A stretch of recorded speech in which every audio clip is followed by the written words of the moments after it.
সভাপতির বক্তব্য আমিও শুনব। বিজয় দিবস উপলক্ষে জামায়াতে ইসলামীর 3 দিনের কর্মসূচির প্রথম দিনে সোমবার বিকেলে রাজধানীর জাতীয় প্রেস ক্লাবে ঢাকা মহানগর দক্ষিণ জামায়াতের আয়োজনে অনুষ্ঠিত হয় আলোচনা সভার। অংশ নেন জামায়াতে ইসলামীর আমির ডাক্তার শফিকুর রহমান।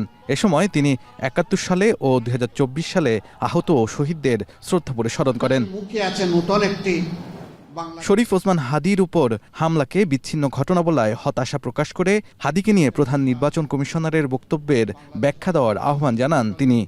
শরীফ ওসমান হাদিকে গেল শুক্রবারে প্রকাশ্য দিবালোকে গুলি করে হত্যা করার উদ্দেশ্যে তাকে মারাত্মকভাবে আহত করা হয়েছে। আমরা তার জীবন নিয়ে শঙ্কিত, শুধু শঙ্কিত নই, দারুণভাবে শঙ্কিত। রাষ্ট্রের গুরুত্বপূর্ণ দায়িত্বে যারা আছেন তাদের সকলের কাছে বিনয়ের সাথে অনুরোধ করব, আপনারা কেউ দায়িত্ব জ্ঞানহীন কোনো আচরণ এই জাতির সাথে করবেন না।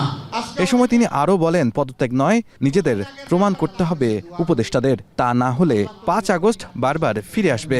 আজকে অনেকের পদত্যাগের ব্যাপারে দাবি উঠেছে, আমরা তাদেরকে অনুরোধ করব, আপনারা পদত্যাগ নয় বরঞ্চ দায়িত্ব পালনের যোগ্য, এটাও আপনারা প্রমাণ করুন।